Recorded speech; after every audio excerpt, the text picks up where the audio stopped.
Let's welcome எலும்பியல் அறுவை சிகிச்சை நிபுணர் டாக்டர் கார்த்திக் ஆனந்த். வணக்கம் டாக்டர். வணக்கம். வணக்கம். எப்படி இருக்கீங்க? நல்லா இருக்கேன். Thank you. ஓகே, ஸோ நிறைய விஷயங்கள் ஆர்த்தோ ரிலேட்டடாக கேட்கறதுக்காக நாங்கள் ஆவலா காத்துட்டு இருக்கோம். ஃபர்ஸ்ட்லி ஆர்த்தோஸ்கோப்பினா என்ன doctor? See, arthroscopy is a field in a branch of Department of Orthopedics. Okay. So orthopedics la vandu now what we have a specialization into spine, pediatric orthopedics and arthroscopy. So arthroscopy is a field where you do a keyhole surgeries. The ligament surgeries, sports injuries ஆனதுக்கு அப்புறமா நிறைய பேர் ligaments tear ஆகும். So இந்த ligaments வந்து எப்படி நம்ம surgery பண்றோம்னா by using a keyhole surgeries னு சொல்லுவாங்க. Using a camera inside into any joints and ligament tear ஆயிருந்தா அதை repair பண்ணுவோம் or reconstruction பண்ணுவோம். This is called as an arthroscopy. So arthroscopy is a unique field in the Department of Orthopedics. Okay. Where you treat these sports injuries. So doctor, sports injuries வந்து எவ்வளோ காமனாக இருக்குது? எந்த மாதிரியான கிளைண்ட்ஸ்லாம் வராங்க? See, இப்போ sports injuries வந்து sports பிளேயர்ஸுக்கு தான் நடக்கணும்னா அப்படின்னு இல்லை. பிகாஸ் நம்ம ஜாயின்ஸில் வந்து எல்லா ஜாயின்ஸ்லையும் லிக்மெண்ட்ஸ் இருக்குது. ஸோ எந்த ஜாயின்ட்லேயும் வேணால் லிக்மெண்ட் இன்ஜுரிஸ் வந்து நடக்கிறது ரொம்ப காமன். ஸோ ஸ்போர்ட்ஸில் வந்து ஸ்போர்ட்ஸ் பிளேயர்ஸுக்கு வந்து நிறைய பேர் இந்த இன்ஜுரிஸ்லாம் ஷோல்டர்ஸ் நீ எல்லாம் நடக்கிறது ரொம்ப காமன். இதுவே வந்து ஸ்போர்ட்ஸ் பிளேயர்ஸ் இல்லாமல் சும்மா நார்மலாக ஒருத்தர் ரோடில் போயிட்டு கீழே விழுந்தா இல்லை பைக் ஆக்சிடென்ட்ஸ் ஆனாலும் இந்த லிக்மெண்ட் சர்ஜரிஸ் வரது ரொம்ப common. But because sports injuries வந்து ஸ்போர்ட்ஸ் பிளேஸில் ரொம்ப காமனால we say as a sports இன்ஜுரிஸ்னு சொல்கிறோம். பட் இந்த ஸ்போர்ட்ஸ் இன்ஜுரிஸ் இது எல்லாமே என்ன சொல்கிறோம்னா ligament tears or any ligament issues are called as sports injuries. It can happen to any joints. எந்த ஜாயின்ஸ்ல வேணால் இது நடக்கலாம். அதான் ஸ்போர்ட்ஸ் இன்ஜுரிஸ் நம்ம சொல்கிறது. லிகமெண்ட் டேர் மெயினாக நடக்கிறதுக்கான காரணம் என்ன? லிகமெண்ட் டேர் மெயினாக காரணம் நடக்கிறதுக்கு வந்து பார்த்தீங்கன்னா ஃபர்ஸ்ட் வந்து ப்ராப்பர் மசில் ஸ்ட்ரென்த். ஸோ இப்போ முட்டியில் வந்து 6 லிக்மெண்ட்ஸ் இருக்குது. அந்த முட்டியில் ஒரு லிக்மெண்ட் டேர் ஆகிறதுக்கு மெயின் காரணம் வந்து உங்களோட proper muscle strength and function வந்து நல்லா இல்லாமல் நீங்கள் போயிட்டு ஏதாவது விளையாடி ஒரு ட்ரிக் ஷாட் ஆடும்போது லிக்மெண்ட் வந்து டேர் ரொம்ப காமன். பட் அதுவே வந்து ப்ராப்பர் ஸ்ட்ரென்த் அண்ட் ரீஹேப் நல்லா பண்ணிவிட்டு in your field of sports அந்த ஃபீல்ட் ஆஃப் ஸ்போர்ட்ஸில் நல்லா ரீஹேப் பண்ணிவிட்டு அதுக்கப்புறம் போய் நீங்கள் அந்த ஸ்போர்ட்ஸை விளையாடும் போது the chances of ligament tear வந்து ரொம்ப லெஸ். பட் லிக்மெண்ட் டேர்ஸ் வந்து யாருக்கு வேணா நடக்கலாம். இட்ஸ் நாட் ஓன்லி இந்த ஸ்போர்ட்ஸ். நான் சொன்ன மாதிரி சும்மா நார்மலாக வீட்டில் கீழே விழுந்தாலும் இல்லை 2 வீலர் ஆக்சிடென்ட்ஸ் ரோட்ஸில் எது நடந்தாலும் லிக்மெண்ட் டேர்ஸ் வருது ரொம்ப காமன். எந்த ஒரு பர்டிகுலர் ஸ்போர்ட்ஸில் நீங்கள் பார்த்ததுல நிறைய இந்த மாதிரி லிகமெண்ட் டேர்லாம் பார்க்குறீங்க? ஸோ ஸ்போர்ட்ஸில் வந்து நம்ம 2 குரூப்பாக பிரிக்கலாம். ஒன்று வந்து கான்டாக்ட் ஸ்போர்ட்ஸ், ஒன்று வந்து நான் கான்டாக்ட் ஸ்போர்ட்ஸ். ஸோ கான்டாக்ட் ஸ்போர்ட்ஸ்னா ரெஸ்லிங், MMA அண்ட் ஃபுட்பால் இதெல்லாம் வந்து கான்டாக்ட் ஸ்போர்ட்ஸ். ஸோ ஜென்ரலாக கான்டாக்ட் ஸ்போர்ட்ஸில் தான் எப்பவுமே sports injuries are very high. Rugby, so இந்த மாதிரி ஸ்போர்ட்ஸில் வந்து you have a lot of contact with the opponent. So injuries are very high prone. அதே வந்து இந்த non contact sports like table tennis, badminton இதெல்லாம் வந்து கொஞ்சம் கம்மி. அவ்வளோதான். பட் ஆனால் all the sports can happen. But contact sports are more sports injuries ஆகிறது ரொம்ப காமன்னு சொல்கிறேன். டாக்டர், அதே மாதிரி லிகமெண்ட் சர்ஜரி பண்ணி முடிச்சதுக்கு அப்புறமா ஸ்போர்ட்ஸ் திருப்பி முன்னாடி மாதிரி ஆட முடியுமா? இல்லை என்ன மாதிரியான போஸ்ட் கேர் வந்து ரொம்ப ரொம்ப முக்கியம்? ஃபாலோயிங் அ ஸ்போர்ட்ஸ் சர்ஜரிக்கு அப்புறமா அந்த லிக்மெண்ட் ரீகன்ஸ்ட்ரக்ஷன்ஸ் பண்ணதுக்கப்புறமா யாராக இருந்தாலும் even if your basic normal player இல்லைனா காம்படிட்டிவ் லெவல் ஸ்போர்ட்ஸ் பிளேயராக இருந்தாலும் கம்ப்ளீட் பேக் டு ஸ்போர்ட்ஸ் கண்டிப்பாக போகலாம். பட் இதில் என்னென்ன மெயின் வந்து ப்ரோட்டோகால்.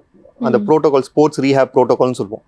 ஸோ அந்த ப்ரோட்டோகாலை வந்து அவங்க sports surgery முடிச்சதுலேருந்து first 6 to 8 months வரைக்கும் அதை ப்ராப்பராக ஃபாலோ பண்ணணும். அதை ஃபாலோ பண்ணால் தான் அவங்களால back to level of competitive level sports வந்து விளையாட முடியும்.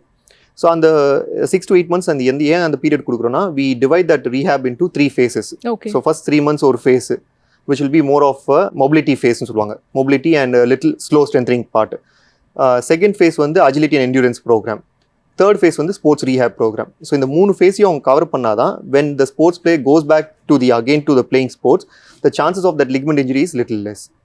இல்லைனா அந்த ப்ராப்பர் ரீஹேப் ஸ்ட்ரென்த் இல்லாமல் மறுபடியும் போயிட்டு உடனே விளையாட போனாங்கன்னா there's a chance of அந்த லிக்மெண்ட் நம்ம எந்த லிக்மெண்ட் நம்ம சர்ஜரி பண்ணியிருக்கோமோ அதே லிக்மெண்ட் மறுபடியும் கிளியறதுக்கு ரொம்ப வாய்ப்பு இருக்குது. ஓகே. வித்தவுட் ப்ராப்பர் ரீஹேப் பண்ணாமல் உடனே போய் ஜம்ப் பண்ணால். So that's why we always sports players யாராக இருந்தாலும் ப்ராப்பர் ரீஹேப் கொடுத்துட்டு தான் then you go back in to ஸ்போர்ட்ஸ்னு சொல்லுவோம். ஸோ டாக்டர், இந்த லிகமெண்ட் டேர் வந்தாலே நம்ம கண்டிப்பாக சர்ஜரி பண்ணி தான் ஆகணுமா? இல்லை, அப்படின்னு எதுவுமே இல்லை. டிபெண்ட்ஸ். ஸோ நான் சொன்ன மாதிரி எல்லா ஜாயின்ஸ்லையும் லிக்மெண்ட்ஸ் இருக்குது. ஸோ எந்த ஜாயிண்ட்டில் எந்த லிக்மெண்ட் நம்மளுக்கு தொந்தரவு கொடுக்குதோ அதுக்கு தான் நம்ம பண்ணணும். ஸோ ஃபார் எக்ஸாம்பிள் இப்போ நீங்கள் கேட்ட கேள்விக்கு ஆங்கிளில் நம்மளுக்கு லிக்மெண்ட் ஸ்ப்ரெயின்ஸ் நடக்கும். ஆங்கிளில் ரொம்ப காமன். ஆங்கிள் ட்விஸ்ட் ஆகும், அதனால லிக்மெண்ட் ஸ்ப்ரெயின் ஆகும், ஸ்வெல்லிங் வரும். ஸோ இந்த ஆங்கிள் ஸ்ப்ரெயின்ஸ் எப்பவுமே வந்து நல்லா ஹீல் ஆகிடும். All you need to do is good rest. So அந்த அடிப்பட்ட உடனே காலில் வீக்கம் வருது, ஒரு லிக்மெண்ட் ஸ்ப்ரெயின் ஆயிருக்குன்னு நம்மளுக்கு தெரிஞ்சால் அதுக்கு ஃபர்ஸ்ட் 2 to 3 weeks ரெஸ்ட் கொடுக்கணும். ரெஸ்ட் கொடுத்தா 95 to 100% இந்த லிக்மெண்ட்ஸ் வந்து ஹீல் ஆகிடும். அதே நெக்ஸ்ட்டு வந்து முட்டியில் நான் சொன்ன மாதிரி 6 லிக்மெண்ட்ஸ் இருக்குது. முட்டியில் ஒரு லிக்மெண்ட் டேர் ஆச்சுன்னா, ஃபார் எக்ஸாம்பிள் இந்த ஏசிஎல்னு சொல்லுவோம். முட்டிக்குள்ளே ஏசிஎல்னு ஒரு லிக்மெண்ட் இருக்குது. Very common to tear in sports injuries or any fall anywhere. So in the ligament வந்து there's a chances of once tear ஆனதுக்கப்புறமா there's a very less chance for it to heal by itself. Okay. ஏன்னா அந்த blood supply to that ligament வந்து அந்த மாதிரி. So அதனால் அது தானாக மறுபடியும் ஹீல் ஆகிறதுக்கு ரொம்ப கம்மி சான்சஸ். ஸோ இந்த ஏசி லிகமெண்ட் டேர் ஆச்சுன்னு என்ன ஆகும், நிறைய பேருக்கு நடக்கும்போது முட்டி ஸ்லிப் ஆகும். ஸோ முட்டி ஸ்லிப் ஆகிட்டு இருந்துச்சுன்னா உங்களுக்கு என்ன வந்து ஒரு கான்ஃபிடன்ஸே இருக்காது. ஸோ ரைட் லெக் வந்து முட்டி ஸ்லிப் ஆகிட்டு இருக்கும், லெஃப்ட் நல்லா இருக்கும். ஸோ லெஃப்ட்டில் இருக்கிற கான்ஃபிடன்ஸ் ரைட்டில் இருக்காது. ஸோ அந்த மாதிரி ஒரு சுச்சுவேஷன்ஸில் சர்ஜரி பண்ணிக்கிறது நல்லது. ஏன்னா அந்த சர்ஜரி பண்ணிக்காமல் விட்டுட்டு என்னன்னா அந்த லிக்மெண்ட் இன்சஃபிஷியன்சினால இல்லாதனால ஒரு கான்ஃபிடன்ஸ் இல்லாமல் வாக் பண்ணிட்டே இருப்பீங்க. என்னைக்கா ஒரு நாள் டக்குன்னு முட்டி ஸ்லிப் ஆகலாம். ஸ்லிப் ஆகும்போது நல்லா இருக்கிற லிக்மெண்ட்டும் கிளியறதுக்கு வாய்ப்பு இருக்குது. அதே மாதிரி தான் எல்லா ஜாயின்ஸ்லையும் சேம் வே, ஷோல்டர்லையும் அதே மாதிரி தான் சொல்லுவோம். ஷோல்டர் ஜாயிண்ட் டிஸ்லொகேஷன் ஆகும். கொஞ்சம் பேருக்கு ஃபஸ்ட் டைம் டிஸ்லொகேஷன் ஆகிறவங்களுக்கு ஜென்ரலாக சர்ஜரி சொல்ல மாட்டோம், ரீஹேப் பண்ணணும்னு சொல்லுவோம். அதே அந்த ஷோல்டர் மூட்டு விலகிறது வந்து கொஞ்சம் பேருக்கு 3 times 4 timesலாம் வந்துட்டே இருக்கும். சும்மா கை மூமெண்ட்ஸ் இப்படி பண்ணாலே மூட்டு விலகும். அந்த மாதிரி சுச்சுவேஷனில் சர்ஜரி பண்ணிக்கிறது நல்லதுன்னு சொல்லுவோம். டாக்டர், ஆர்த்ரைட்டிஸ் பற்றி கேள்விப்பட்டிருக்கோம். ஏர்லி ஆர்த்ரைட்டிஸ்னா என்ன? ஆர்த்ரைட்டிஸ் இப்போ எல்லாருக்குமே தெரியும், மூட்டு வாதம்னு சொல்கிறோம். ஸோ அந்த ஆர்த்ரைட்டிஸ் வந்து it can come in any joints. But நம்ம இந்தியாவில் நம்ம காமனாக பார்க்குறது வந்து knee arthritis very common. So arthritis வந்து எல்லாருக்குமே வரது வந்து post 60 years age wise. It's called as degenerative ஆர்த்ரைட்டிஸ்னு சொல்லுவாங்க, மூட்டு தேய்மானம். இந்த மூட்டு தேய்மானம் வந்து ஏர்லினா யங்கர் த ஏஜ், அப்படின்னா 40 years 45 இருக்கிறவங்களுக்கும் மூட்டு தேய்மானம் வரலாம். ஸோ எதனால ஏர்லி ஆர்த்ரைட்டிஸ் வருதுன்னா it's because of the ligament. அப்படின்னா அவங்க சின்ன வயசுலேயே இருக்கும்போது ஏதாவது லிகமெண்ட் டேர்ஸ் ஆயிருக்கலாம் முட்டியில், அதுக்கு வந்து ப்ராப்பர் ட்ரீட்மெண்ட் எடுக்காமல் விட்டுருப்பாங்க.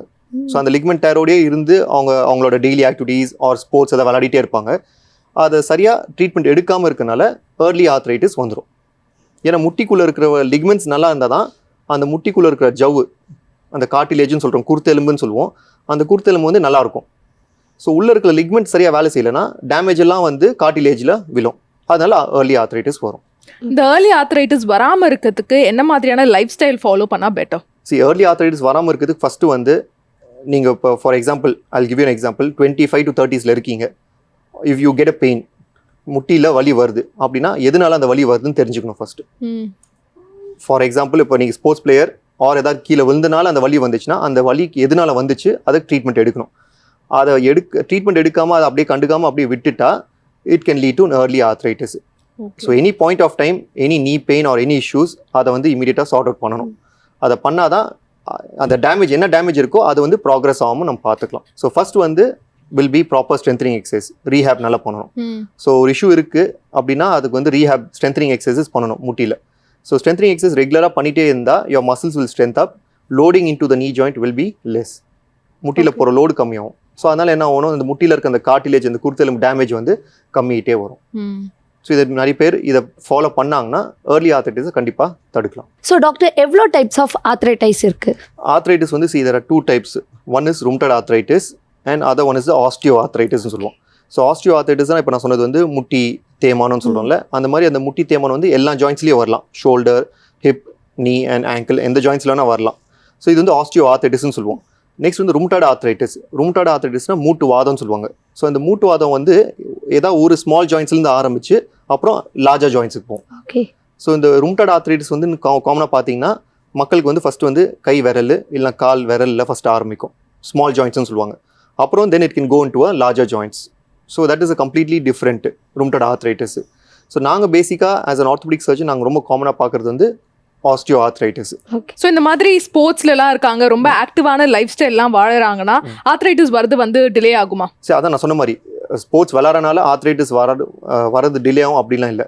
ஸ்போர்ட்ஸ் விளாட்றவங்களுக்கு ஸ்போர்ட்ஸ் இன்ஜுரி நடந்து அதை ப்ராப்பராக ட்ரீட்மெண்ட் எடுக்காமல் விட்டுட்டா ஏர்லி ஆர்த்ரைட்டிஸ் கண்டிப்பாக வரும். ஓகே. இஃப் இட்ஸ் அ நீ இன்ஜுரி, நீ விளாடும் போது ஸ்போர்ட்ஸ் இன்ஜுரி ஆகுது, அது ஒரு லிக்மெண்ட் டேர் இருக்குன்னு தெரிஞ்சும் அதுக்கு ட்ரீட்மெண்ட் எடுக்காமல் விட்டுட்டு திரும்பி அப்படியே ஸ்போர்ட்ஸ் விளாட்றதை கண்டினியூ பண்ணிகிட்டே இருந்தாருன்னா அவருக்கு வந்து கண்டிப்பாக ஏர்லி ஆர்த்ரைட்டிஸ் வரதுக்கு ரொம்ப வாய்ப்பு இருக்கு. இப்போ வந்து இந்த ஒரு விஷயத்த ரொம்ப காமனாகவே வந்து கேள்விப்படுறோம். சும்மாவே வந்து படிக்கட்டுலாம் ஏறிட்டு இறங்கினாலே வந்து அவ்வளோ மூட்டு வலிக்குது, என்னால் முடிய மாட்டேங்குது, லிஃப்டே வந்து ரொம்ப கன்வீனியன்ட்டு, லைக் ஒரு 2 ஸ்டெப்ஸ் இல்லை 2 ஃப்ளோர்ஸ் ஏறதே வந்து ரொம்ப பெரிய ஒரு டாஸ்காக இருக்குல்ல, அதுக்கான ரீசன் என்னன்னு நினைக்கிறேன்? அது இப்போ இந்த நீ பெயின், இது பேர் வந்து சொல்றது முட்டி முன்னாடி பக்கம் வருது ஆன்டீரியர் நீ பெயின்னு சொல்லுவோம். முட்டிக்கு முன்னாடி பக்கம் வலி வருது வந்து ஆன்டீரியர் நீ பெயின்னு சொல்லுவோம். ரொம்ப common with youngsters. Even from the kids like 15 இயர்ஸ்லேருந்தே நிறைய பேருக்கு கூட இந்த இஷ்யூஸ் இருக்குது, நீ பெயின், ஆன்டீரியர் நீ பெயின்னு சொல்கிறது. ஸோ எதனால வருதுன்னா because of the knee gap phone. இந்த நீ கேப்னு சொல்லுவோம், முட்டிக்கு முன்னாடி பக்கம் இருக்கிற நீ கேப் வந்து இட்ஸ் கால்ட் அஸ் அ பெட்டலா. அந்த நீ கேப் போன், அந்த பெட்டலா போன் வந்து நம்ம தொடை எலும்போட ரொம்ப ஃப்ரிக்ஷன் ஆகும். ஸோ ஏன் ஃப்ரிக்ஷன் ஆகுதுன்னா because of the muscle weakness. So your thigh muscles, quads muscle வந்து வீக்காக இருந்தால் இந்த ஃப்ரிக்ஷன் வந்து ஜாஸ்தியாக நடக்கும். இதனால் என்ன ஆகுனா, நான் சொன்ன மாதிரி உள்ளே இருக்கிற அந்த கூர்த்தெலும்பு, அந்த கார்டிலேஜ் வந்து டேமேஜ் ஆகும். அதனால தான் நிறைய பேருக்கு வந்து ஸ்டெப்ஸ் ஏறும்போதும் இறங்கும் போதும் ரொம்ப காமனாக வலி தெரியும். அதே மாதிரி சேரில் ரொம்ப நேரம் உட்காந்துட்டு ஒரு 15-20 மினிட்ஸ் உட்காந்துட்டு எந்திரிக்கும் போதும் வலி தெரியும். ஏன்னா இந்த சிச்சுவேஷன்ஸில் தான் முட்டி பெண்ட் ஆகும்போது தான் the knee cap and the thigh bone comes in to a friction joint. Okay. அதனால அந்த டைமில் கிளாசிக்கலாக பெயின் தெரியும். ஸோ இந்த மாதிரி நீ பெயின், ஆன்டீரியர் நீ பெயின் ஸ்பெசிஃபிக்காக இருக்கிறவங்களுக்கு கண்டிப்பாக வந்து you should go with a proper rehab, which is basically strengthening. அப்படின்னா அந்த பெட்டலா ரீஹேப்னு சொல்லுவாங்க. அந்த ப்ராப்பர் எக்ஸசைசஸ், டெய்லி எக்ஸசைஸ் அதை வீட்டில் பண்ணிட்டே இருந்தாலே your muscles will strength up and slowly அந்த பெயினும் ஸ்லோவாக குறைச்சிட்டே வரும். அதே மாதிரி இன்னொரு ஒரு காமனான விஷயம் என்னன்னா ஷோல்டர் டிஸ்லோகேஷன். எனக்கும் வந்து லைட்டா ஃபீல் ஆகுது, என்னன்னு தெரியல. ஸோ அது மெயினா என்ன ரீசன் டாக்டர் வரதுக்கான காரணம்? Shoulder dislocation very common with sports injuries. Okay. Also ஜிம்மா? ஜிம்ல வராது கண்டிப்பா. ஓகே, சரிங்களா? ஸோ ஷோல்டர்ல there is lot of reasons for pain. ஷோல்டர்ல நிறைய காரணங்களுக்கு பெயின் வரதுக்கு. பட் ஷோல்டர் டிஸ்லோகேஷன் பார்க்கறதுக்கு மெயினா வந்து any accidents, 2-wheeler road accidents ஆகிறதுக்கு ஷோல்டர் டிஸ்லோகேஷன்ஸ் வரலாம். And common with sports injuries. நான் சொன்ன மாதிரி contact sports with MMA, wrestling அந்த மாதிரி டைமில் ரொம்ப காமன். இந்த ஷோல்டர் டிஸ்லோகேஷன்ஸ் ஒரு வாட்டி ஆச்சுன்னா என்ன ஆகுனா, அதுக்கு ஒரு அனாட்டமி நான் சொல்கிறேன். ஸோ ஷோல்டர் மூட்டில் வந்து அந்த ஹெட் வந்து இந்த கை மூட்டு இருக்குல்ல, இது வந்து ஒரு தலை மாதிரி இருக்கும், பால் மாதிரி இருக்கும். ஸோ இந்த ஷோல்டர் பிளேட் போன் வந்து ஒரு கப் மாதிரி இருக்கும். ஸோ இந்த ரெண்டும் பிளேடு அண்ட் இந்த கப் உட்காரது தான் ஷோல்டர் ஜாயிண்ட்னு சொல்லுவாங்க. ஸோ இந்த கப்பை சுற்றி there is a tissue which is called as a labral tissue ன்னு சொல்லுவாங்க. அந்த டிஷ்யூ தான் வந்து இந்த ஹெட்டை வந்து கரெக்டாக ஹோல்ட் பண்ணும். ஸோ ஏதாவது ஒரு இன்சிடென்ட்னால இந்த ஷோல்டர் ஜாயிண்ட் வந்து வெளியில் வரும்போது முன்னாடி பக்கம் இருக்கிற டிஷ்யூ வந்து கிழிஞ்சிரும். ஸோ ஒரு வாட்டி வந்தபோது அந்த டிஷ்யூ கிழிஞ்சிச்சுன்னா, so whenever you take your hand, கை இப்படி போகும்போதெல்லாம் மூட்டு வந்து மறுபடியும் விலகும். கை இப்படி போனால் மட்டும்தான் ஜாயிண்ட் வெளியில் வரும். கை இப்படி இருக்கும்போது, முன்னாடி தூக்கும்போது, சைடு தூக்கும் போதெல்லாம் மூட்டு வெளியில் வராது. ஒன்லி கை இந்த பொசிஷன் போகும்போது மட்டும்தான் மூட்டு வெளியில் வரும். ஸோ இந்த மாதிரி கண்டினியூஸாக நிறைய எபிசோட்ஸ் ஆஃப் டிஸ்லோகேஷன்ஸ் ஆகிட்டே இருந்துச்சுன்னா போனும் தேய ஆரம்பிக்கும், அந்த கப் போனும் தேய ஆரம்பிக்கும். ஸோ இந்த காமன் வித் ஷோல்டர் டிஸ்லோகேஷன்ஸில் ஒரு வாட்டி நடந்தால் ப்ராப்பர் ரீஹேப் பண்ணி அது செகண்ட் டைம் நடக்காமல் இருந்தால் ஒன்றும் ப்ராப்ளம் இல்லை. என்ன மாதிரி ரீஹேப்லாம் வந்து நீங்கள்? Shoulder rehab, okay. Shoulder strengthening exercises, ஸ்பெசிஃபிக்காக ஸ்ட்ரென்த்னிங் எக்ஸசைஸ் பண்ணணும். அந்த எக்ஸசைஸ் பண்ணும்போது இந்த மூட்டு மறுபடியும் விலகிறது வந்து தடுக்கலாம். ஓகே. பட் அதே second time and third time dislocation நடந்து கண்டினியூஸாக நடந்துகிட்டே இருக்குன்னா ஒருத்தருக்கு, அப்போ இமீடியட்டாக ஆர்த்தோபெடிக் சர்ஜனை பார்க்கறது நல்லது. டாக்டர், அதே மாதிரி கொஞ்சம் ஒபீஸா இருக்கிறவங்க, வெயிட் வந்து ஜாஸ்தியா இருக்கிறவங்களுக்கு காமனாவே இந்த மூட்டு ப்ராப்ளம் வந்து நம்ம கேள்விப்படுறோம். லைக் கொஞ்சம் தூரம் நடந்தாலே இல்ல கொஞ்சம் படிக்கட்டு ஏறினாலே மூட்டு ப்ராப்ளம் வருதுங்கிறாங்க. அதுக்கான ரீசன் என்ன? அண்ட் அதே மாதிரி இப்ப தூக்கத்துல வந்து நிறைய பேருக்கு கால் மறுத்து போயிடுது, கால்ல வந்து கொஞ்சம் பெயின் தெரியுது அப்படிங்கிறாங்க. சோ என்னென்ன ரீசன்ஸ்? மெயினா வெயிட் தான் ஒரு க்ரூஷியல் ஃபேக்டரா? ஓகே. ஸோ ஃபர்ஸ்ட் வந்து weight is one of the main reason for knee arthritis. Weight தான். ஆமாம். ஸோ வெயிட் நிறைய இருக்கிறவங்களுக்கு நீ ஆர்த்ரைட்டிஸ் வருது ரொம்ப காமன். ஸோ அதுவே வந்து கொஞ்சம் பேருக்கு வந்து வெயிட் ஜாஸ்தியாக இருக்கிறவங்களுக்கும் ஆர்த்ரைட்டிஸ் வராமல் கூட இருக்கலாம். ஸோ நீ ஆர்த்ரைட்டிஸ் வந்து one of the other main reason வந்து டீஜெனரேட்டிவ்னு சொல்லுவாங்க, ஃபேமிலி ஹிஸ்ட்ரி. ஸோ தாத்தா பாட்டிக்கு இருந்தாலும் ஆர்த்ரைட்டிஸ் வருது ரொம்ப காமன். அண்ட் வெயிட் ஜாஸ்தியாக சின்ன வயசுலேருந்து வெயிட் கொஞ்சம் ஜாஸ்தியாக இருந்தால் ஆர்த்ரைட்டிஸ் வருது ரொம்ப காமன். ஓகே. ஸோ அது வந்து பிகாஸ் ஆஃப் வெயிட். ஸோ முட்டி தேய்மானம் இருக்கிற பேஷண்ட்ஸ் நாங்கள் ஃபஸ்ட்டு என்ன ஃபஸ்ட்டு சொல்லுவோம்னா, வெயிட் ஜாஸ்தி இருந்தால் கண்டிப்பாக வெயிட் குறைக்க சொல்லுவோம். Because each and every 1 kg plays a very important role in load. முட்டியில் போகிற லோடு வந்து கம்மியாகும். நம்ம பாடி வெயிட் ஒரு 1 kg குறைஞ்சாலும் அது வந்து நம்ம எஃபெக்ட் வந்து முட்டியில் காமிக்கும். ஓகே. ஏன்னா அந்த ஃபுல் வெயிட் வந்து சப்போர்ட் பண்ணுது. ஆமாம், முட்டியில் போகுது, முட்டிலேருந்து காலுக்கு போகுது the entire body weight. So வெயிட்டை குறைக்கும் போது இமீடியட்டாக அந்த எஃபெக்ட் வந்து முட்டியில் கண்டிப்பாக தெரியும், பெனிஃபிட் ஆகும். Okay. So each and every kg plays a important role, அதான் நான் சொல்கிறது. ஸோ ஆர்த்ரைட்டிஸ் இருக்கிறவங்களுக்கு ஆல்ரெடி ஆர்த்ரைட்டிஸ் டயக்னோஸ் பண்ணிட்டோம் அப்படின்னா ஃபஸ்ட்டு வந்து ப்ராப்பர் எக்ஸசைஸ் பண்ணணும், ஃபிசியோ நல்லா பண்ணணும், ஸ்ட்ரென்த்னிங் நல்லா பண்ணணும், கீழே உட்காரக்கூடாது, தரையில் உட்காந்து எந்திரிக்கிறது அவாய்ட் பண்ண சொல்லுவோம். அண்ட் தேர்ட் வந்து வெயிட் ரிடக்ஷன். ஸோ இந்த மூணுத்தையும் பண்ணாலே இந்த ப்ராக்ரெஷன் ஆஃப் ஆர்த்ரைட்டிஸை வந்து ஸ்லோ பண்ணலாம். ஓகே. முட்டி தேய்மானத்தை கொஞ்சம் ஸ்லோவாக குறைக்கலாம் நம்ம. ஓகே. பட் ரிவர்ஸ் பண்ண முடியாது. ஆர்த்ரைட்டிஸ் ஒரு வாட்டி ஸ்டார்ட் ஆயிடுச்சுன்னா you can't reverse the arthritis, but you can slow the progression of arthritis. Cure பண்ண முடியாது அந்த மாதிரி. கியூர்னா அதான் ஸ்லோ தான் பண்ணலாம். Okay. You can slow the arthritis but you can't reverse it. ஏன்னா ஆர்த்ரைட்டிஸ் எதுக்கு வந்துச்சு நான் சொன்னேன் உங்களுக்கு, அந்த உள்ள இருக்கிற அந்த கார்டிலேஜ், அந்த குருத்தெலும்பு வந்து டேமேஜ் ஆகிடும். அந்த குருத்தெலும்பு டேமேஜ் ஆனால் தான் ஆர்த்ரைட்டிஸ்னு சொல்கிறோம். ஸோ அந்த டேமேஜ் ஆன குருத்தெலும்பை மறுபடியும் நம்ம வளர வைக்க முடியாது. Okay. That's why you can't reverse இட்னு சொல்கிறேன். டாக்டர் அதே மாதிரி ஆஸ்ட்ரியோபோரோசிஸ்னா என்ன, எவ்வளோ காமனாக இருக்குது? See, osteoporosis is very common with females post-menopause. Post-menopause-நாலே 55. Females வந்து very common with osteoporosis. In females than males. Males-க்கும் osteoporosis வரும், but females-ல ரொம்ப common. So, my first advice would be, females 55 post-menopause-ஆ இருந்தால் வந்து DEXA ஸ்கேன் பண்ணணும். இந்த DEXA ஸ்கேனுன்னு ஒன்று பண்ணுவாங்க ஸ்கேனு. அந்த ஸ்கேனில் வந்து நம்மளோட ஜாயிண்ட் போனில் வந்து எவ்வளோ வீக்னஸ் இருக்குது, ஆஸ்டியோபோரோசிஸ் எவ்வளோ இருக்குது, அந்த இது கிரேட் தெரியும். ஸோ அந்த ஆஸ்டியோபோரோசிஸ் இருக்குன்னு தெரிஞ்சால் you start on supplements. Okay. அந்த போன் ஸ்ட்ரென்த்னிங் சப்ளிமெண்ட்ஸ் எடுத்துக்கணும். So that will be the first line. So osteoporosis வராமல் இருக்கிறதுக்கு இனிமேல் நெக்ஸ்ட் ஜென்ரேஷனுக்கு இருக்கணும்னா then you have to have a good supplements from the young age with good strengthening, good physical activity and good diet. இந்த மூணுமே இப்போ இந்த ஜென்ரேஷன்லேருந்து கரெக்டாக எடுத்தால் இன் நெக்ஸ்ட் 15-20 இயர்ஸில் ஆஸ்டியோபோரோசிஸ் வராமல் நீங்கள் தடுக்கலாம். Okay. People are young age நான் சொல்கிறேன். ஓகே. ஸோ ஆஸ்ட்ரியோபோரோசிஸ் வந்து மெனோபாஸ் அப்புறமா வந்து ரொம்ப காமன் அப்படின்னு சொன்னீங்களா? பட் கால்சியம் டென்சிட்டி வந்து 30 இயர்ஸ் அண்ட் அபவ் இருந்தாலே வந்து கால்சியம் டென்சிட்டி குறைஞ்சிடும் அப்படின்னு கேள்விப்படுறோமே, அதுக்கான காரணம் என்ன? Calcium doesn't play very important role. Okay. So calcium எல்லாருமே வந்து இந்த கால்சியம் சப்ளிமெண்ட்ஸ் எடுத்துகிட்டே இருப்பாங்க. ஸோ கால்சியம் எடுக்கிறதுனால ஒன்று அந்த போன் வீக்னஸை தடுக்க போகிறதில்ல, ஆஸ்டியோபோரோசிஸ் தடுக்க போகிறதில்ல. அப்படி பார்த்தா போனுக்கு வந்து மோர் தென் கால்சியம் வந்து vitamin D. Oh. So vitamin D is more important. Calcium also is important, but more of நிறைய பேர் கான்சென்ட்ரேட் பண்ணாதது வந்து vitamin D. Okay. So vitamin டியும் எடுக்கணும் கண்டிப்பாக. So vitamin D and calcium plays both ரெண்டுமே வந்து ஈக்குவலாக வந்து ஒரு போன் சப்போர்ட்டுக்கு ரொம்ப ஸ்ட்ராங் தேவை. ஸோ அண்ட் அதர் ஃபேக்டர்ஸ் வந்து with good exercise and physical activity can prevent the osteoporosis completely. Okay. ஏன் போஸ்ட் மெனோபாஸ் நிறைய பேருக்கு வருதுன்னா it's because of the hormonal changes. Oestrogen வந்து கம்மியாகிறதுனால போன் வீக்னஸ் வந்து ரொம்ப common with females. So doctor, இப்போ ஆங்கிள் ஸ்ப்ரெயினுங்கிறது காமனான விஷயமா இருக்குது. ஸோ அதுக்கு எந்த மாதிரியான ட்ரீட்மெண்ட் எடுத்தால் ஈஸியாக நம்ம க்யூர் பண்ணிக்கலாம்? இது வந்து ரொம்ப டீட்டெயிலாக சொல்கிறேன் நான். சரிங்களா? ஆங்கிள் ஸ்ப்ரெயின்ஸ் வந்து ரொம்ப காமனாக நம்ம பார்க்குறோம். நாட் ஓன்லி ஸ்போர்ட்ஸ் பிளேயர்ஸ், யாருக்கு வேணால் சும்மா நடக்கும்போது ஸ்டெப்ஸில் இறங்கும்போது ஆங்கிள் ட்விஸ்ட் ஆகும். ஸோ அந்த மாதிரி ஆங்கிள் ட்விஸ்ட் ஆகி ரொம்ப காமனாக ஆங்கிள் ட்விஸ்ட் ஆகிறது வந்து நம்ம முட்டிக்கு ஆங்கிளுக்கு வெளிப்பக்கம் இருக்கிறது, அவுட் சைடுன்னு சொல்லுவோம். அதில் வந்து ஒரு லிக்மெண்ட் ஸ்பெசிஃபிக்காக கால் ஏடிஎஃப்னு ஒரு லிக்மெண்ட் இருக்குது. ஸோ இந்த ankle sprain or a tear, partial tear or a complete tear, எது நடந்தாலும் ஆங்கிளில் நடக்கிற லிக்மெண்ட் இன்ஜுரிஸ் வந்து அதுவாக தானாக சரியாயிடும். Okay. All you need to give is good rest. So அதை கரெக்டாக டயக்னோஸ் பண்ணிவிட்டு அதுக்கு ஃபஸ்ட் 2 to 3 வீக்ஸுக்கு வந்து ப்ராப்பராக ரெஸ்ட் கொடுத்தா ஆங்கிளில் நடக்கிற எல்லா லிக்மெண்ட் இன்ஜுரிஸும் அதுவாக தானாக சரியாயிடும். பட் 90% வர்ற பேஷண்ட்ஸ் எல்லாருமே இந்த ஆங்கிள் ஸ்ப்ரெயின் நடந்து வர்றவங்க 2 weeks 3 வீக்ஸ்க்கு அப்புறமா தான் வருவாங்க. ஸோ அந்த first golden period ankle sprain ஆனால் அந்த ஃபஸ்ட் கோல்டன் பீரியட் வந்து அந்த first 2 to 3 weeks of time. அந்த ஃபஸ்ட் 2 to 3 weeks ஆஃப் டைமில் ப்ராப்பரான ட்ரீட்மெண்ட் எடுக்கலைன்னா அந்த ஆங்கிள் ஸ்ப்ரெயின் வந்து சரியாகாது. ஸோ ஆங்கிள் ஸ்ப்ரெயின் ஆடனே வெளிப்பக்கம் நல்ல ஸ்வெல்லிங் வந்துடும், வீக்கம் வரும். அந்த வீக்கம் வருதுன்னா ஃபஸ்ட்டு ஐஸ் வைக்கணும். ஐஸ் வச்சுட்டு இமீடியட்டாக பெயின் ஒரு 1-2 days வெறும் ஜஸ்ட் அஸ் நார்மல் ஸ்ப்ரெயின்னா வித்தின் 3-4 days சரியிடும். அதுவே அந்த லிக்மெண்ட் வந்து பார்ஷியல் டேர் ஐ இருந்தால் உடனே பெயின் குறையாது. அப்போ இமீடியட்டாக சர்ஜனை பார்க்கணும், ஆர்த்தோபெடிக் சர்ஜனை பார்த்துட்டு அதுக்கு ப்ராப்பர் ட்ரீட்மெண்ட் இமீடியட்டாக எடுக்கணும். ஏன்னா நான் சொன்ன மாதிரி அந்த ஃபஸ்ட் 2 to 3 weeks அந்த ஆங்கிளுக்கு ரெஸ்ட் கொடுக்கலன்னா that ligament will never heal. அதனால என்ன ஆகும்னா அந்த இடத்துல அந்த லிக்மெண்ட் இருக்கிற இடத்துல எப்பவுமே பெயின் இருந்துகிட்டே இருக்கும். ஸோ நடக்கும்போதெல்லாம் பெயின் இருக்கும். கொஞ்சம் பேருக்கு என்ன ஆகுனா அது க்ரானிக்னு சொல்லுவாங்க. க்ரானிக்னா 6 மாதம் ஆயிடுச்சு, இன்ஜுரி 6 மாதம் ஆயிடுச்சு அப்படின்னு ஆகுனா நடக்கும்போது ஆட்டோமேட்டிக் ஆங்கிள் வந்து ஸ்லிப் ஆகும், ஸ்டெபிலிட்டி இருக்காது. ஸோ இந்த மாதிரி இஷ்யூஸ்லாம் நிறைய நாங்கள் பார்க்குறோம்.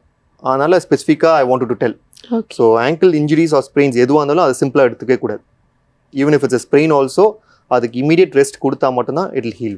இன்னொரு ஒரு காமனான விஷயம் கேள்விப்படுறது, எல்லாருக்குமே இந்த ஒரு டவுட் இருக்கு. இப்போ ஒரு இன்ஜுரி ஆயிடுச்சு, ஒரு ஆங்கிள் ஸ்ப்ரெயின் இல்ல any sprain for that matter, என்ன பண்றதுன்னு டக்குன்னு தெரியாது. சில பேர் வந்து ஹாட் பேக் யூஸ் பண்ணுங்க டக்குன்னு சரியாயிடும்வாங்க, சில பேர் வந்து கோல்ட் பேக் ஐஸ் பேக் வந்து யூஸ் பண்ணுங்க அப்படின்வாங்க.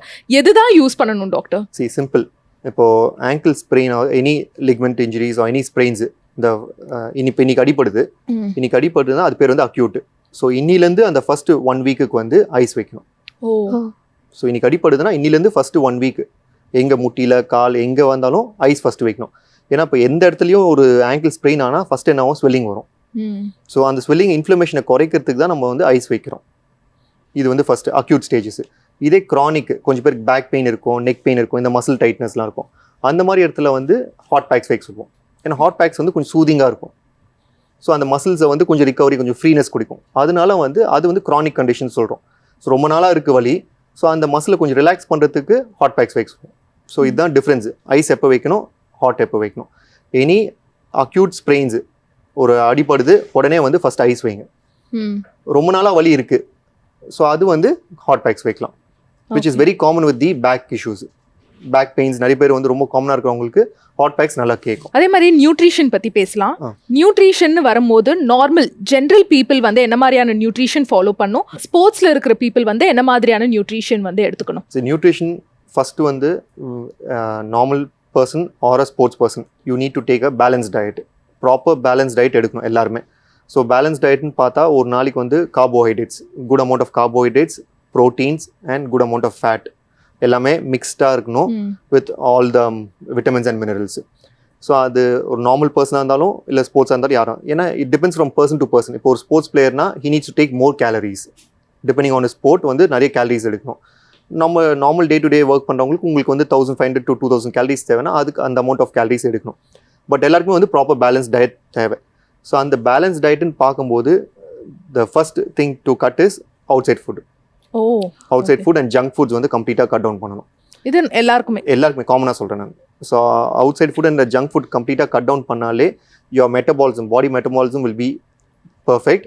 ஸோ அதனால இந்த வெயிட், ஓவரால் டயபெட்டிஸ் எல்லாமே, இந்த வெயிட் ரிடக்ஷன் எல்லாமே வந்து will be in a favour. And second வந்து more common as a orthopaedic சர்ஜனா, when you take outside food, ரொம்ப வெளியில் சாப்பிட்டா என்ன ஆகும்னா sometimes there is a high chance of uric acid elevation. பாடியில் வந்து யூரிக் ஆசிட் ஒன்று இருக்குது, அது வந்து எலிவேட் ஆகும். ஸோ யூரிக் ஆசிட் எலிவேட் ஆச்சுன்னா என்ன ஆகும்னா you get joint pains. So சடனாக வந்து ஏதாவது ஒரு ஜாயிண்ட் கையில் வலி வரலாம், காலில் எங்கன்னா ஒரு வலி வரலாம். இது எதனால பார்த்தோன்னா ஒரு 2 நாள் முன்னாடி ஏதாவது வெளில outside food, fast food சாப்பிட்ருப்பாங்க, அதனால் யூரிக் ஆசிட் எலிவேட் ஆகும். So this can be one of the reasons for outside food. And second வந்து நியூட்ரிஷன் பற்றியும் பேசினிருக்கும் போது proper diet with good amount of, நான் சொன்ன மாதிரி carbohydrates, proteins and everything. ஸோ அதில் வந்து மெயின் நான் சொல்கிறது வந்து பார்த்தா eggs. You should take every day eggs at least. If you are a non-vegetarian, eggs at least 100% is must. Because egg it's a complete source of food, balanced food. Non-veg சாப்பிடாதவங்களுக்கு வந்து main is ragi. Proper ragi எடுக்கலாம், oats, இதெல்லாமே வந்து it's has a very high nutrition. And for calcium வந்து பன்னீர் எடுக்கலாம். Okay. So for the dairy products. Non veg எடுக்கிறவங்களுக்கு meat wise நிறைய இருக்குது எடுக்கிறதுக்கு. நான்வெஜ், மட்டன் எல்லாமே எடுக்கலாம். பட் நான்வெஜ் எடுக்காதவங்களுக்கு there's a only way to get the good calcium is ragi, oats and paneer. These are the very good sources proteinக்கு. And everyone has to have a balanced diet of little nuts and fruits every day. Nuts and fruits are very important. So because overall nutrition balance பண்ணுறதுக்கு அது தேவை. And நைட்டில் வந்து dinner, when you take the dinner in the night, always try to take it by 7:30. If you're sleeping by 9:30, 10, if you're going to sleep now, by 7:30 dinner எடுக்கிறது is the best way to balance your metabolism. Okay. ஏன்னா அந்த late night சாப்பிட்டு 9:30 சாப்பிட்டு உடனே 10 o'clock படுக்கிறது வந்து it's not good for your cut. So இந்த egg பற்றி சொன்னும் போது இந்த டவுட் எல்லாருக்குமே இருக்கு, அந்த எக் ஒயிட் மட்டும் சாப்பிடணுமா இல்லை எல்லோ சாப்பிடணுமா? ஏன்னா எக் ஒயிட் மட்டும் சாப்பிட்டா ப்ரோட்டீன் கிடைக்குமா, ஒயிட் எல்லோ சாப்பிட்றதுனால ஃபேட் ரொம்ப ஜாஸ்தியாக இன்டியூஸ் ஆகுமாங்கிற ஒரு டவுட் எல்லாருக்கும் இல்லை. சரி, கண்டிப்பாக ஒரு தப்பு அது. எக் சாப்பிடும்போது you should eat the egg as a whole with the yolk. ஏன்னா எக் as a whole சாப்பிட்டா தான் it's 6 grams of protein one எக்ல. ஸோ வெறும் ஒயிட் மட்டும் சாப்பிட்றதுல ஒன்றுமே இல்லை. ஏன்னா because egg yolk has more nutrients. But அது ஃபேட்டும் அப்படிங்கிறாங்கல்ல. பட் ஒரு நாளைக்கு ஒன்று 10 சாப்பிட போகிறது இல்லைல்ல. ஸோ ஜிம் போகிறவங்க ஒரு நாளைக்கு 10-20 சாப்பிடுவாங்க. பட் அவங்க வந்து எல்லாம் அந்த யோக்கை ஃபுல்லாக சாப்பிட மாட்டாங்க, ஒயிட்ஸ் மட்டும் தான் சாப்பிடுவாங்க. ஆஸ் அ ஜென்ரல் பப்ளிக் நீங்கள் ஒரு நாளைக்கு 2-3 எக் எடுத்தால் வித் யோக் எடுத்தால் ஒன்றும் தப்பே இல்லை. அது ஒன்றும் கொலஸ்ட்ரால் ஏற்ற போகிறதில்ல, ஒரு ஃபேட் இன்க்ரீஸ் பண்ண போகிறதில்ல. Okay. So that's a balance diet. It's a very good diet. Doctor, இப்போ வந்து நம்ம நிறைய கமர்ஷியல்ஸ்லாம் பார்க்குறோம், அதில் வந்து சப்ளிமெண்ட்ஸ்லாம் எடுத்துக்கலாம், போன் டென்சிட்டியை வந்து இன்னும் நல்லா இம்ப்ரூவ் பண்ணுறதுக்காக நிறைய சப்ளிமெண்ட்ஸ்லாம் எடுத்துக்கலாம்னு கேள்விப்படுறோம்ல. ஆஸ் அ டாக்டர் உங்களோட அட்வைஸ் என்ன அந்த விஷயத்தில்? சப்ளிமெண்ட்ஸ்னு கேட்டிங்கன்னா the first supplement which I'll say from youngster to elderly people வந்து விட்டமின் டி. விட்டமின் டி தான் is one of the most important supplement எல்லாருக்குமே தேவை. பிகாஸ் 95% ஆஃப் இந்தியன் பாப்புலேஷன் எல்லாருக்குமே வந்து விட்டமின் டி லோவாக இருக்குது. ஏன்னா லாட் ஆஃப் சன் எக்ஸ்போஷர் இல்லை. Because sun is one of the main vitamin D நம்மளுக்கு கொடுக்குறது. பட் நிறைய பேர் நம்ம சன்னில் போகாதனால நம்மளுக்கு சன் எக்ஸ்போஷர் ரொம்ப கம்மியாக இருக்கனால விட்டமின் டி எல்லாருக்குமே லோவாக இருக்கும் வேல்யூஸ் எடுக்கும்போது. ஸோ ஃபர்ஸ்ட் சப்ளிமெண்ட் என்ன ஒருத்தர் எடுக்கணும்னு நினச்சா விட்டமின் டி பிளட் டெஸ்ட் பண்ணி பாருங்கள். விட்டமின் டி லோவாக இருந்தால் கண்டிப்பாக விட்டமின் டி சப்ளிமெண்ட்ஸ் எடுக்கணும். செகண்ட் சப்ளிமெண்ட் வந்து கேட்டால் if you have any muscle cramps ஏதாவது ஜென்ரலைஸ்ட் இஷ்யூஸ் இருக்குன்னா then you have to take a magnesium and vitamin B12. These are the very most common supplements you need to take as a youngster. Okay, இது வந்து நான் வந்து ஒரு age cut off மாதிரி சொல்கிறேன், up to 45-50 வரைக்கும். People above 50 இருக்கிறவங்க கண்டிப்பாக calcium, vitamin D and menopause, females menopause ஆகி இருந்தால் அந்த டெக்ஸா ஸ்கேன் எடுக்கணும்னு நான் சொன்னேன். ஸோ டெக்ஸா ஸ்கேன் எடுத்துகிட்டு உங்களுக்கு ஆஸ்டியோபோரோசிஸ் இருந்தால் அதுக்கு ஆஸ்டியோபோரோசிஸ் ட்ரீட்மெண்ட் எடுக்கணும். அதுக்கு ஒரு சப்ளிமெண்ட்ஸ் இருக்குது to prevent osteoporosis, to get your bone strengthen. Okay, so அந்த எக்ஸ்ட்ரா சப்ளிமெண்ட்ஸை ஆட் பண்ணிக்கணும். அதை தவிர வேறு எந்த சப்ளிமெண்ட்டும் தேவையில்லை. Okay, all you need is good food, good nutritious food, proper balance diet food எடுத்தாலே நான் சொன்ன மாதிரி எல்லாமே வந்துடும். ஓகே, இப்போ சோஷியல் மீடியால வந்து நிறைய இன்ஃப்ளூயன்சர்ஸ் வந்துட்டாங்க, நிறைய விஷயங்கள்லாம் டிப்ஸா கொடுக்குறாங்க. மூட்டு வலிக்கு வந்து இந்த மாதிரி நேச்சுரலான இன்கிரீடியன்ஸ்லாம் நீங்க யூஸ் பண்ணலாம், வீட்லயே வந்து நீங்க வந்து ட்ரீட்மெண்ட் எடுக்கலாம், ஸோ இதெல்லாம் நீங்க பண்ணாலே வந்து வெளியில போக வேண்டாம் அப்படிங்கிற மாதிரி நிறைய டிப்ஸ்லாம் வந்து கொடுக்குறாங்க இன்ஃப்ளூயன்சர்ஸ். லைக் நேச்சுரலாவே நிறைய பிளான்ட் பேஸ்ட் ஃபுட்லாம் நீங்க எடுத்துக்கோங்க, பிளான்ட் பேஸ்ட் ஜூஸஸ்லாம் குடிங்க, மூட்டு வலிலாம் போயிடும் அப்படிங்கிறாங்க. ஸோ இதெல்லாம் உண்மையா? இப்போ பேசிக்காக வந்து ஃபர்ஸ்ட் பாயிண்ட் எடுக்கணும்னா எந்த ஒரு சப்ளிமெண்ட்ஸும் வந்து உள்ளே நடக்கிற சேஞ்சஸை ரிவர்ஸ் பண்ண முடியாது. ஸோ இட்ஸ் ஆல் டெம்ப்ரரின்னு சொல்லுவேன். So any plant based or any artificial with chemicals எடுக்கிற டேப்லெட்ஸ் ஆர் எனி சப்ளிமெண்ட்ஸ் எடுத்துக்கிட்டாலும் இட்ஸ் ஆல் டெம்ப்ரரி பேஸ்டு. இப்போ டேப்லெட்ஸ் வைஸே பார்த்தாலே ஆர்த்தோபெடிக் சர்ஜன்ஸாக இப்போ மூட்டு தேய்மானத்துக்கு வந்து நிறைய டேப்லெட்ஸ் கொடுக்குறாங்க, நிறைய கம்பெனிஸ் இருக்குது. இந்த மாதிரி சொல்லுவாங்க, இந்த டேப்லெட் எடுத்தால் அந்த ஆர்த்ரைட்டிஸை வந்து ரிவர்ஸ் பண்ணலாம் அப்படி இப்படின்னு. There is no tablet in the world can reverse the arthritis. Okay. So அந்த மூட்டுக்குள்ளே இருக்கிற அந்த ஃப்ளூட் செக்ரீஷன், அந்த ஜெல்லை எக்ஸ்ட்ரா செக்ரீட் பண்ணுறதுக்கு இந்த டேப்லெட் எடுக்கலாம், அந்த டேப்லெட் எடுக்கலாம்னா எது எடுத்தாலும் ஒன்றும் யூஸே இல்லை. So only way to keep your joint ஸ்ட்ராங்னா எக்ஸசைஸ் பண்ணுங்கள். இந்த டேப்லெட்ஸை காசு கொடுத்து வாங்குறதுக்கு விட ரொம்ப ப்ராப்பராக நம்ம எக்ஸசைஸ் பண்ணி நம்ம ஜாயிண்ட்ஸை ப்ராப்பராக ஹெல்த்தியாக வச்சுக்கிட்டாலே it's a very good supplement for you. Okay. Simple as that. மூட்டு வலிக்காக எந்த மாதிரியான எக்ஸசைஸ் பண்ணால் நல்லா இருக்கும் டாக்டர்? இப்போ மூட்டு வலிக்குன்னு ரொம்ப காமனாக பண்ண வேண்டிய பேசிக் சிம்பிள் எக்ஸசைஸ்ன்னு சொல்ல போனால் which is called as an isometric exerciseன்னு சொல்லுவாங்க. there are 5 to 6 exercises, very common simple exercises. வீட்லேயே எல்லாருமே பண்ண இம்ப்ரூவ்மெண்ட் இருக்கும். மூட்டு வலி இருக்கிறவங்களுக்கு மெயினாக ஃபஸ்ட்டு பண்ணக்கூட நான் சொல்கிறது வந்து டீப் ஸ்குவாட்ஸ். ஓகே, இந்த ஃபுல் ஸ்குவாட்ஸ் பண்ணி எந்திரிக்கிறாங்களா அதை வந்து ஃபஸ்ட்டு அவாய்ட் பண்ணணும். இப்போது இனிஷியல் ஸ்டேஜஸ் நான் சொல்கிறேன். So proper muscle activation with strengthening அதை பேசிக்காக பண்ணாலே கொஞ்சம் மசில் ரிகவரி நல்லாயிருக்கும். அதுக்கப்புறமா ப்ராப்பர் ஸ்ட்ரென்தனிங் ஸ்லோவாக இன்க்ரீஸ் பண்ணணும். இப்போ பேசிக்காக போயிட்டு ஒரு ஃபிசியோதெரபிஸ்ட் போய் எக்ஸசைஸ் சொல்லித்தராங்க, நிறைய பேர் வந்து எக்ஸசைஸ் பண்ண ஆரம்பிப்பாங்க. ஒரு 2 weeks 3 weeks பண்ணுவாங்க, பண்ணிவிட்டு விட்டுருவாங்க. ஸோ அந்த 2 weeks 3 weeksல அவங்களுக்கு நல்லா ரிசல்ட் இருக்கும், விட்டுருவாங்க. ஸோ அதை 2-3 weeks பண்ணிவிட்டு விட்டால் அதோட ரிசல்ட் கண்டிப்பாக நல்லா இருக்காது. Once you start doing the exercises you should be consistent if you want to see a long term results. Long டேர்ம்னா ஃபியூச்சரில் ஏர்லி ஆர்த்ரைட்டிஸ் எந்த இஷ்யூ ஜாயிண்ட்டில் வராமல் இருக்கணும்னா அந்த எக்ஸசைஸை ரெகுலராக பண்ணிகிட்டே இருக்கணும் விடாமல். வலி இருந்தாலும் இல்லாட்டியும் எக்ஸசைஸ் ரெகுலராக பண்ணணும். That is a most important. அதை எப்படி நம்ம எக்ஸசைஸ் அப்போ எக்ஸசைஸ் பண்ணுறதுனா முதல்ல சொல்லி கொடுத்தா அதே 5 எக்ஸசைஸாக பண்ணிட்டு இருந்தால் இம்ப்ரூவ்மெண்ட் இருக்காது. ஸோ ஃபஸ்ட்டு சொல்லிக் கொடுக்குற எக்ஸசைஸ் வந்து பேசிக் எக்ஸசைஸ், அதை 1 to 2 weeks பண்ணணும். மறுபடியும் ஃபிசியோதெரபிஸ்ட்டு போகணும், மறுபடியும் அவங்க எக்ஸசைஸ் சொல்லி தருவாங்க, அந்த செட் ஆஃப் எக்ஸசைஸ் பண்ணணும். So as you keep changing your exercises week by week your muscle strength will improve. அதை கரெக்டாக ரொட்டீனாக பண்ணால் மட்டும்தான் மூட்டோட ஜாயிண்ட்டும் அண்ட் மசில் ஸ்ட்ரென்த்தும் மெயின்டைன் பண்ண முடியும். ஸோ டாக்டர், ரொம்பவே ஒரு யூஸ்ஃபுல்லான இன்டர்வியூவாக இருந்தது. ஆர்த்தோ ரிலேட்டடாக இருந்த எல்லா கேள்விகளுக்கும் அழகாக பதில் சொன்னீங்க. ஸ்போர்ட்ஸ் ரிலேட்டடாக இருந்த எல்லா டவுட்ஸ்க்குமே கண்டிப்பாக வந்து ஒரு கிளியரான அண்டர்ஸ்டாண்டிங் கொடுத்தீங்க. பார்க்குற ஆடியன்ஸ்க்குமே டெஃபினட்டாக வந்து ஒரு யூஸ்ஃபுல்லான இன்டர்வியூவாக இருந்திருக்கும். நிகழ்ச்சிக்கு வந்ததுக்கு ரொம்ப ரொம்ப நன்றி டாக்டர். தேங்க்யூ.